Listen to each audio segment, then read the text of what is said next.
102.3 with Brian and Leland.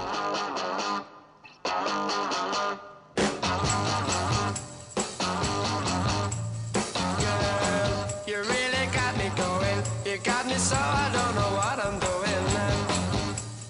Yeah, you really got me now. You got me so I can't sleep at night. All right, 10 minutes past 8 o'clock, 8:10 here on News Talk 102.3 and AM 1240. Well, the title will certainly get your attention, especially if you're a conservative. The book is called Why America Needs a Left. Eli Zaretsky is the author, and I'll just say it like this. You got some splaining to do. Good morning, Eli. Good morning. How are you, sir? Just fine. So tell me about this book and this title, because like I said, it kind of grabs your attention especially if you're a conservative on the right. Yes. Well, my argument is that the normal way that America works, we get along just fine without a left, but we have periodic moments that are actually the result of long-term processes, and during those times, we really need a left. We need a left not to solve our problems, but because a left stands for something that we really have to have in mind at those particular moments, and that is a very deep conception of equality. So I argue in the book that there were three moments like this in the United States. The first was the slavery crisis and the Civil War.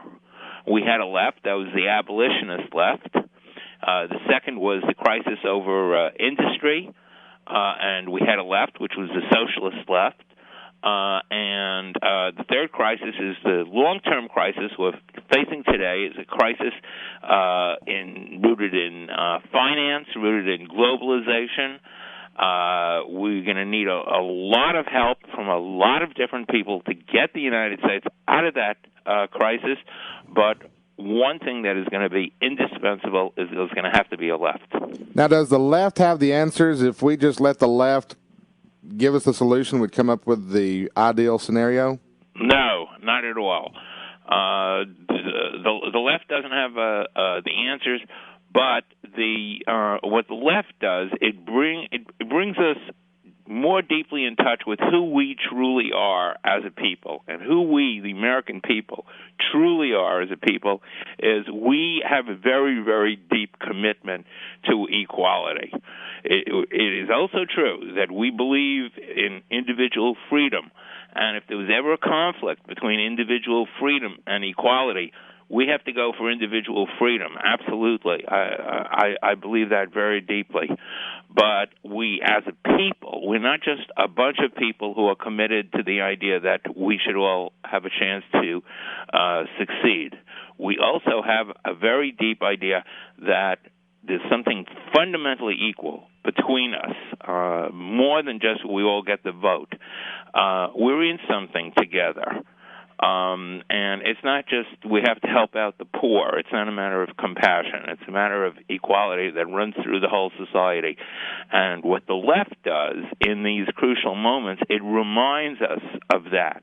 So, for example, if you take the first crisis, which was the crisis over slavery, the left didn't come up with the idea of abolishing slavery. A lot of people believed in abolishing slavery. A lot of Southerners, a lot of slave owners believed in abolishing slavery. But what the left came up with was the idea of racial equality. The idea way back, and I'm talking about 1830s, the idea that we should have black children and white children in the same schools, that blacks and whites should be able to intermarriage. These are still radical ideas today. Well, and that was yeah. No, I mean, Dawn. If I could ask you a question here Sure. as we set the stage for this conversation. Yeah. And I'm just trying to get this done in our time frame, so I apologize if I come across as too pushy. But You're not. Yeah, no, I appreciate it very much. Is there a difference between the left and the progressive movement? The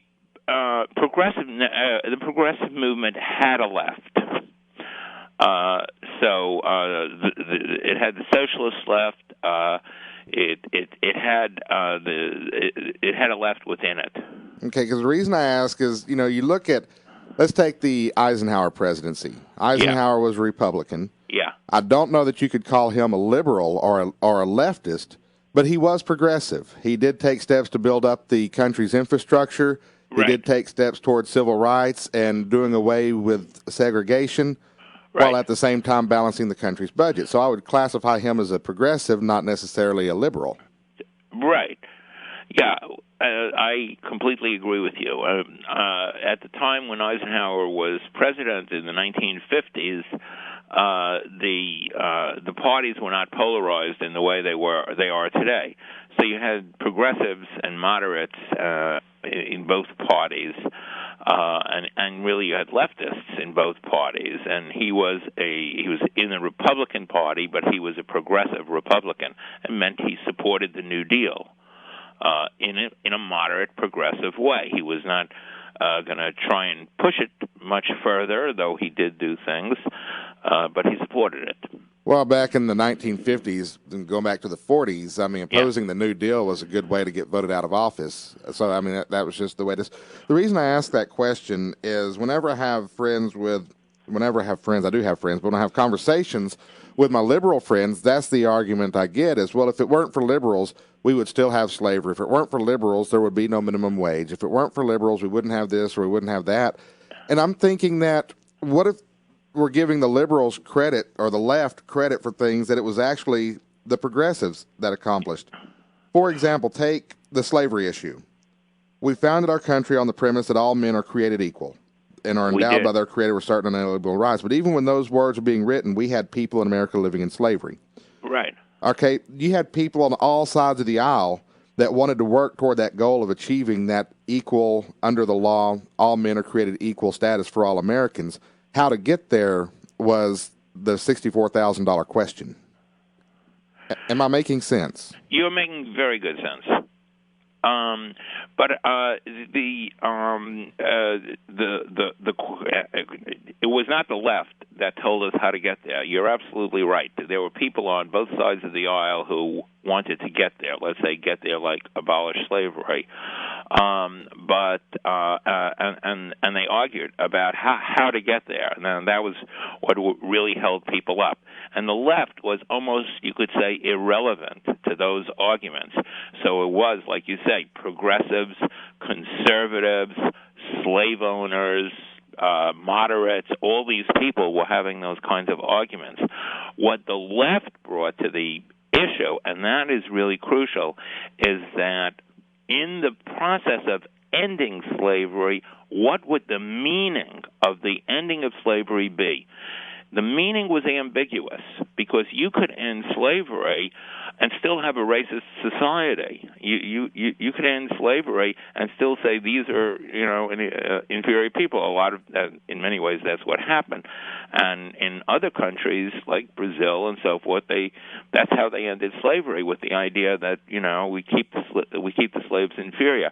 But the left was the part of those people who were trying to end slavery who said it's not only a question of ending slavery, it's a question of racial equality. It was the same thing in the New Deal. We were going to have a New Deal with or without a left, or what you're calling liberals, people who believed in big government. That's the way the term liberal got used then. They tend to be interchangeable here in Central Texas. So if I do that, just when I say liberal, just understand I mean left. Yeah. Okay. I understand. I understand that's fine. So there were conservatives who wanted big government. There were all the businessmen. They said we need government because look, the economy is in the tank. Many businessmen are saying that today.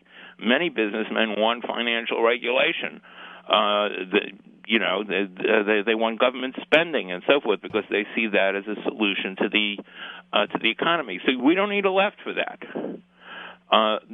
But what the left brought in the 1930s and 40s, which is the only time in American history that we actually brought up, really redistributed and brought up a lower class, which was then the immigrants, to rough equality with their fellow Americans, was in the 1930s and especially in the 1940s. What the left brought is saying it's not enough to build a big government. It's not enough to regulate the banks. What we have to do is build it in such a way as to promote social equality. Everybody has to be able to get more or less the same kind of health care, the same kind of school system, same kind of access to a job. So the left brings in this idea of equality, and it makes a story out of that.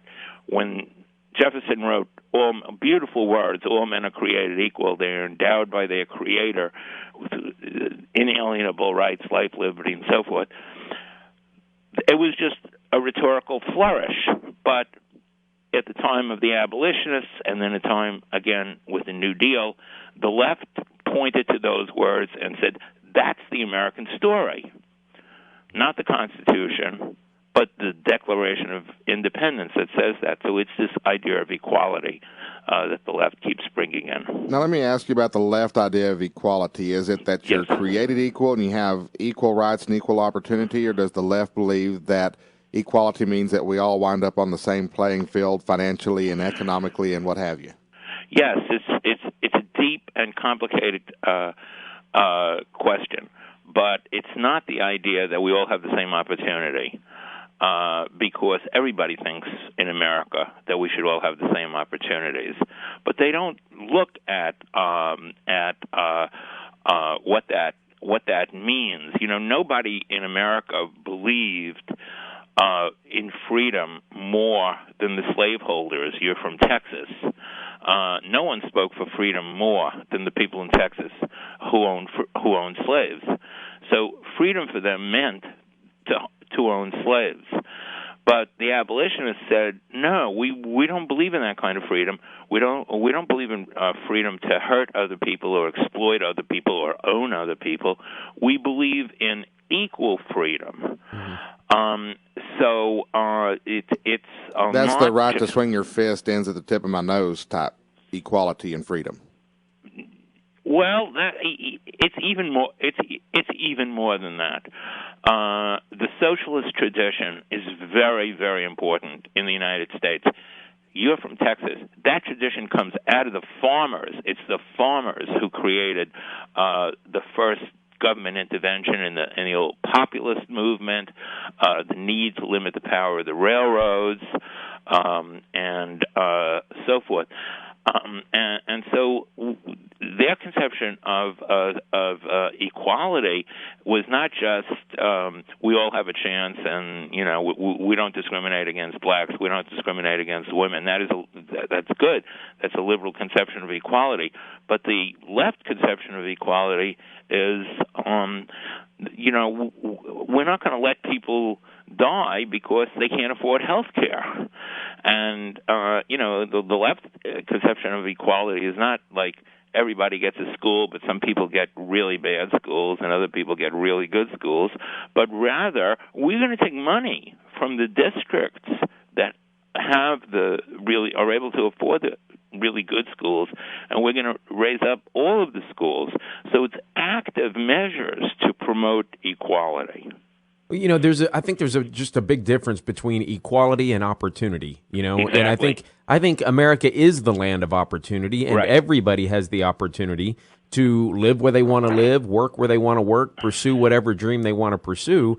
And I think that's where it needs to end, right there. We are all given the opportunity.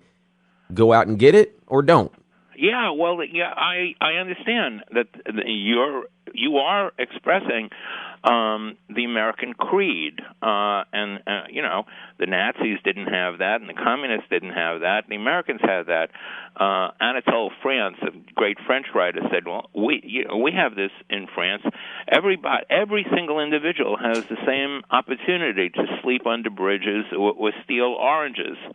In other words, but American equal opportunity means everyone has an opportunity to advance themselves and to pursue their dreams and their self-actualization, as opposed to everybody has doesn't really. But what's your name?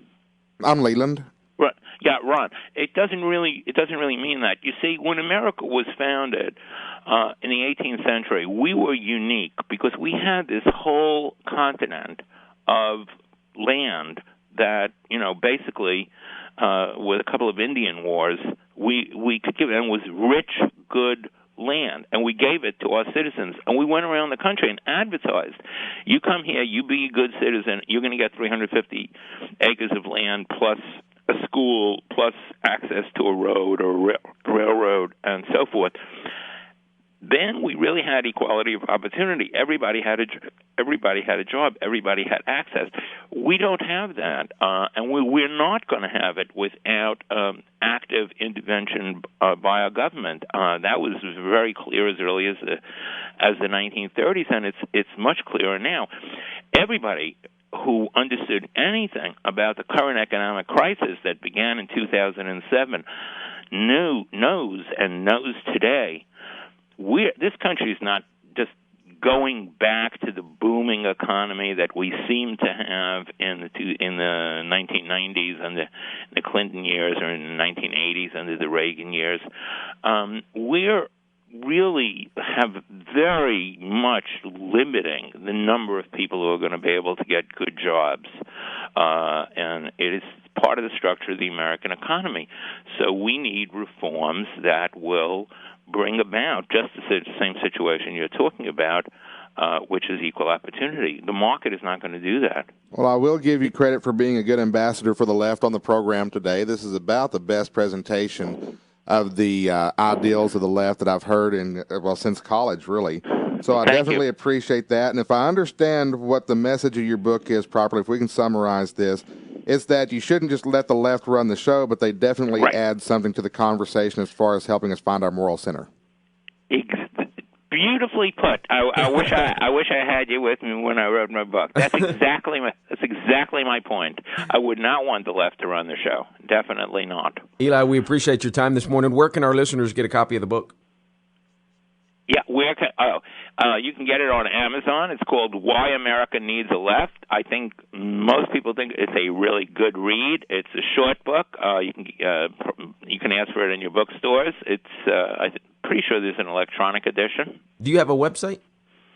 I do. I'm a professor of history at the New School. I give people my email if that's good. Yeah, sure, please do. CARETE at newschool, all one word, .edu. But Amazon, I know, has a book. It just came out in paperback. It's been translated into French, and I think that I think you'll really enjoy it. It's clear, it's well written, it's short, it's to the point. You'll learn a terrific amount of American history. It's centered on these three moments: the Civil War, the New Deal, and the 1960s. We haven't talked about that. Awesome. Eli, we appreciate your time this morning. We'll send folks the email address, and hopefully they'll pick up a copy of the book. Great. Eli, appreciate it. Have a great weekend. You too. Thanks. Thank you Bye-bye. so much. 828 here on News Talk. Great questions, Leland. Equal opportunity. I'm going to say this, and y'all can run me out of town if you want to. Okay? We talk about equal opportunity, lack of opportunity, poverty, the barriers to success, all this kind of stuff. You bring in a first-generation immigrant, put him in Houston, Texas, and watch out if he doesn't make the most of his opportunities here and build a good business. Absolutely. And build a good life. Why? Because he comes from a place where he knows what real barriers and hurdles look like. Our country here isn't perfect. We didn't start out perfect. Slavery is definitely a scar on our nation's history. But we're the first country in the history of the world, I believe, that actually set out as its goals to do the right thing.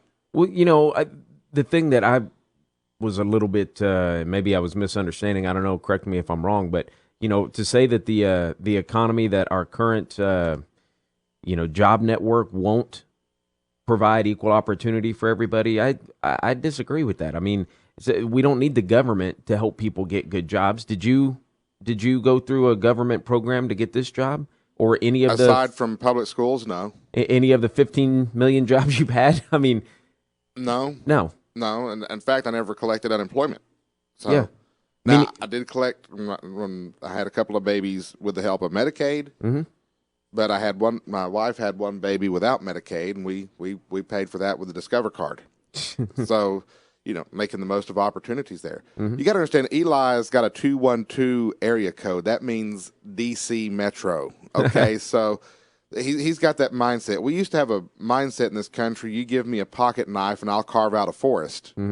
And we don't have that same rugged determination, entrepreneurialistic spirit. Well, no, now we give them a chainsaw and they still expect people to come do it. We give them a chainsaw and a subsidy for free gas for life. Yeah. But you can't cut the tree down because it'll hurt the environment.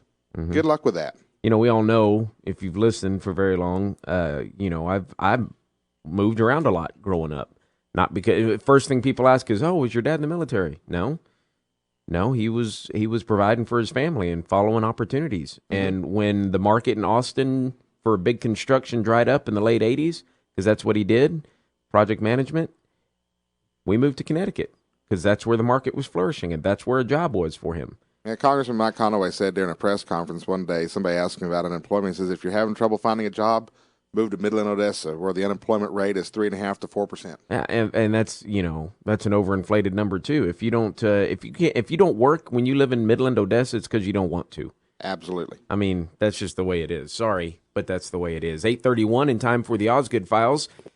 Brought to you this morning by Edward Jones Investments, helping you achieve your individual long-term goals by making sense of investing. Edward Jones, member SIPC. The Osgood File, sponsored in part by AJC.